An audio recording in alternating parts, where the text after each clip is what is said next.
This is an MS Views and News interview with Blake Arnet. He runs Dunk MS, an annual fundraiser for multiple sclerosis that has raised over $150,000 since 2018.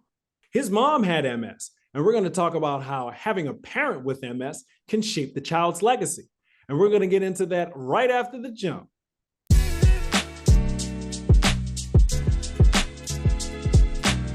So you are a child of someone with MS, and you've watched MS sort of deteriorate your parent and your mom specifically. That's got to be a lot for a young fella to deal with as you were growing up, right? Yeah, I mean, it happened pretty quick. I think I'm the outlier, or we're one of the outliers for this terrible disease, unfortunately, where she was diagnosed when I was 17 years old. So I was a junior in high school. And Oh, wow. yeah, and so that's when she was officially diagnosed. And so from that point on, we definitely saw some deterioration. She's definitely the rock of the family. She had a strong, fun personality, and to see her go from like she's like drive fast, right, to not be able to drive to being in a walker. Of course, she'd have good days and bad days. I would take her to her doctor appointments when I was back home from college, to her pain specialist, to her neurologist. So I was in the room or the waiting room with her for some of these appointments, and just kind of to see her deteriorate pretty quickly within a year or two is it's tough, especially for a child. And I was 17, 18. And then as you know, and some of the viewers will learn here, is she has suddenly passed away when I was 19. So the summer before my sophomore year at UCLA. She at that time, Quick. that was quick, yeah. And so that was in 2009. And so back then I was helping her with her medications as well. And I remember she was taking, I don't know, 10 to 15 pills a day, and then ended up having a pain patch as well. So definitely a not fully bedridden. Luckily, she was mobile. She did a walker or a cane most of the time. But it was obviously a sudden tragedy for us as a family. We actually got closer as a family.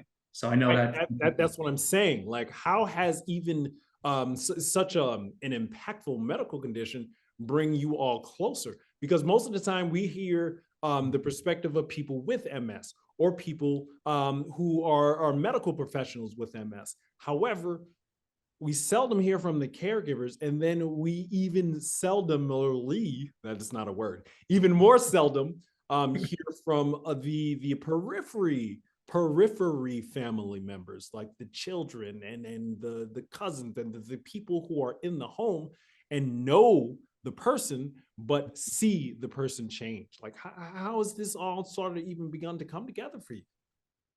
Yeah, like I mentioned, is definitely tough for me and our family. My younger sister, who's 2 years younger than me, my dad, and then my stepdad. And so, yeah, I mean, kind of the day it happened in July 30th, 09. Yeah, so if people haven't had this tragedy, which is great, the county or the city sends a grief counselor over to the home, and so they gave us some good advice. And then we're Christians, so kind of leading on our faith through the terrible time. The whole kind of what we learned was we need to figure out like a new normal, right? That's what really carried us through, a new normal. Like, okay, like she won't be there for her holidays, and won't do the normal things that she used to do for us. So that's what really helped us, aside from our faith, was the new normal, and understanding that takes time, though. Right, that's what I'm about to say. Like, unpack this new normal. Like, what does that even mean, other than a sitcom that was on NBC that got canceled like 5 or 6 years ago, and that people are not even going to get that reference. Yeah, exactly right. And so everyone grieves in their own way. And kind of being candid with you in the audience here, I was in bed for 2 weeks after. People who know me well, like, know I like to eat, and I maybe had one meal a day, and it wasn't much. Damn, you had one meal a day, big fella? One meal, man. Yeah, you know me. I know my good friends too. Like, that is unheard of. That never happens. So obviously, people grieve in different ways. But I think the main thing that again we learned was, like, we need to come together. And so a lot of my friends and family, they flew in, and very supportive. From from what happened, but you learn from it. You kind of have to move on. That's like the bottom line in your own way, right? And so what I learned was I was trying to take that tragedy and turn it into a positive in my life. I could let it, beat me down. I could, not be well, yeah, you could be depressed, of course. I mean, there's different factors in your life. Everyone has their own, right, pain and issues.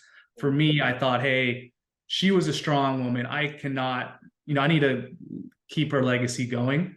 And this is the best way that I know how to do that. But for the audience too, that took time, right? So we did walk MS and bike MS for years. So she passed in 2009. We did that for a few years. I got the idea for Dunk MS in 2017, 8 years after she had passed. So again, like, it doesn't happen overnight, right? These things take time. And so, but with a lot of help of other people and friends and family. Well, and that's what I'm saying. I think the condition really leads people to say, all right, here's what I've known myself to be, but also here's what is. Now, I can let this suck me into the black hole abyss of despair. Yes, yeah. Or I'm going to use this catalyst to play on my strengths and see what I can do with that as that happens. So you're a hooper, and so you're like, well, my teammates, they know how to dunk really cool, and people like to look at really cool dunks. How about I hold a fundraiser and people can come and look at really cool dunks? And whether or not it's, switching your whole modalities, or, adding in certain modalities and removing certain things like, diet and exercise and all the other typical MS things. Like you have that, but you also are like, I'm a unique person. What can I do to do my thing in this specific way? And that's something that I really think gets lost in the sauce out here when you are trying to just figure out how to feel better and find your way back up and feel like a normal person again. Yeah, and I think honestly, like, the MS community is a resilient, a strong community. I've made a lot of friends over the years, including yourself. Like, once you find that bond and you have that common, pain point or experience with someone or a community, like, I would just like dive in, don't be shy, get to know people. Like, everyone has their own story to tell, and you bond over that. Like, I really believe life's about relationships, and that has really helped me build what we're building today for Dunk MS. And not only that, just in life, right? Like, I enjoyed getting to know you over this last, year or two, and this. Yeah, dude. That's what life's about, right? Because like, I lost my mom suddenly, and so like you don't get that time back. So life is short. That's kind of like, that's how I think about things, and it's been a positive for me. That's what I'm saying. You don't get that time back, right? And it's important to do what you can when you can. And a lot of the times, MS or MS circumstances can have you down, and not even down, out, and not even out, down and out. Yeah. And so through the relationship you've had and your skills and expertise and what lights you up is how you've been able to make something new that brings together hundreds of people like y'all. Like, I've gone to the Dunk MS events, man. This gym is filled with people, and the kids are there, and they're doing the drills, and then people are dunking, and it's incredible. And it's amazing how such a joyous something that brings people together can come out of something so not joyous and so isolating. Yeah, definitely. My goal for Dunk MS was to create an event, obviously with featuring basketball, but also for MS warriors, for families, for people who don't have kids. So it's really an overall fun family event. So like you said, there's a kids basketball clinic, there's a dunk show, there's also sponsor tables, there's MS resources, there's we have massage tables this year. There's a photo booth. We have massage tables at the Dunk MS? Yeah, oh yeah, breaking news. Massage all them people? Come on now. The massage chairs, the one where you're sitting down. So yeah, we have 5 massage chairs, 5 masseuses coming through to Dunk MS 2023, all included, right? It's a free or cheap ticket. We want everyone to have a good time and kind of bring the community together for MS research. at UCLA Health under world-renowned researcher Dr. Voskal. Who is a champion, Dr. Yeah. Rhonda Bosque. Yeah, she's a hooper too. She was a hooper too. She played ball growing up. She was a hooper, so she was like, "Oh, this is great. I know these hoops. I know the pick and roll. I know this multiple sclerosis. So I'm gonna hang out with you, Blake Arnet." What I'm getting at is that MS can just remove so much of your identity and your well-being, and you have had to regain certain parts of your identity in a lot of ways, and then use that to help MS, to help people with MS, and really use that to not highlight or enlighten, but to bring something that was not there before, and that charges you up, and that helps people from the MS community. And that's something that I really wanted to hit home with, because a lot of the time MS will take and sap energy from you. Don't want to do anything. You don't feel like you can do anything. It's just, however, what you can do is so important, because people who are not you, or who are not around you, can be brought in by that. And even if it's not you right here, right now, your experience outside of that helps bring people together and helps bring them joy and helps move the needle of multiple sclerosis just a bit farther down the line. And that's what's really important to me. Yeah, I know. No, you hit it right in the head there. My life mission is to find a cure for MS and help those affected. And so, like you said, this event does charge me up. It gives me kind of a life purpose, right? I'm never going to stop unless something happens to me. But I am full force on Dunk MS and Heart of Hope. So all right, I'm like, the Heart of Hope. What? There's like, how many MS organizations do you have, Blake Arnet? What is this? Yeah, so I started Heart of Hope in honor of my mom, because she did not have a support group during her fight. And so I decided. No, I'm going to put a pin in this for a second. This is what I'm saying, man. You were this person's kid, yeah? And because you look up to this person is you. You know your world through this person, and you see them changing not for the good. And that's informed you, and that has made you dig in your mind to see what you can do, and only you can do, and only in the way in which you can do it. And that is what we all go toward. And when you're in this creaky body, a lot of times you just want something, you want it to go away, you want it to shut off.